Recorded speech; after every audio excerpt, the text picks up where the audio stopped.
Welcome everyone, I'm Emery Hunt, the czar of the playbook, and now that all of the film has been watched and all of the grades are in, it's time for the FBGP Scouting NFL Draft Prospect Preview presented by Crossover.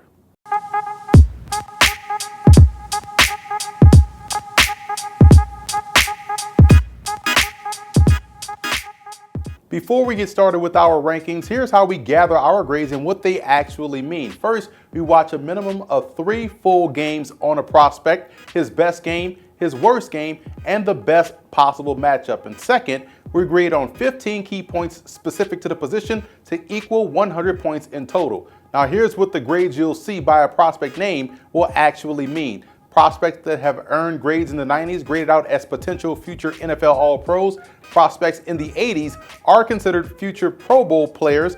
Grades in the 70s represent solid NFL starters, and grades in the 60s are players that we believe are spot starters or situational starters in the NFL. And if you notice, we don't use the word reserve or backup because we personally feel as though there's no such thing as backups in the NFL, only starters in waiting. So without further ado, let's kick off our rankings by taking a look at our top 10.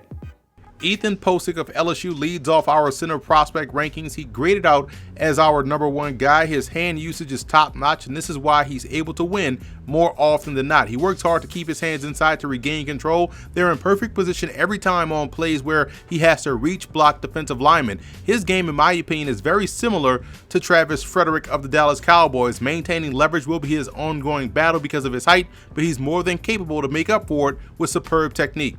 Looking at numbers 2 through 8, Kyle Fuller is an extremely strong player that's next to impossible to move off the spot. Even if he's met initially with power, he shows the ability to absorb and redirect defenders. Anthony McMeans out of New Mexico State plays the position with passion and intensity. He may even be a very good guard prospect as a pro. He's proficient in all aspects of the running game and is also above average in pass protection. Now, he does have a few athleticism limitations as far as defending quickness is concerned, and climbing to the second level is where you can see some of that, but I do believe if he loses about 10 pounds, he could definitely overcome those limitations. I really like his footwork in regards to the running game, and his short area footwork also helps him out in the blitz pickup department.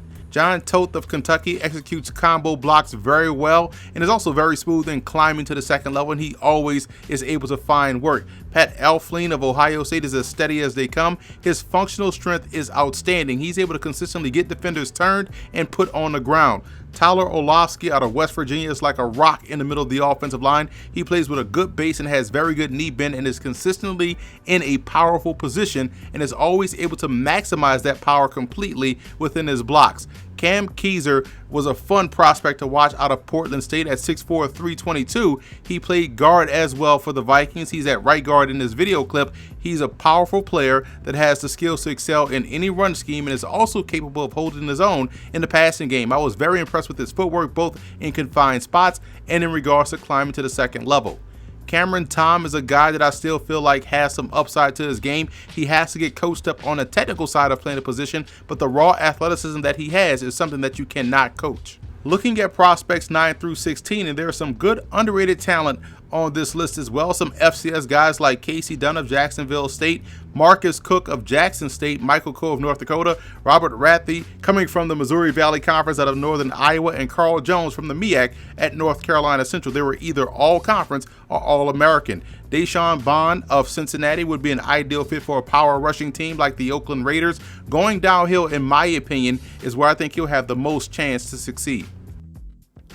So that's a wrap for our 2017 FBGP Scouting Draft Prospect Preview presented by Crossover. To see more of our individual scouting reports, follow us on Twitter at FBGP Scouting and bookmark the page, footballgameplan.com/FBGP Scouting. Also, subscribe to our YouTube channel at youtube.com/footballgameplan, where you can get all of our scouting videos, mock drafts, pro day videos, and interviews with NFL draft prospects. And one more thing, subscribe to us on iTunes under Football Game Plan Podcast.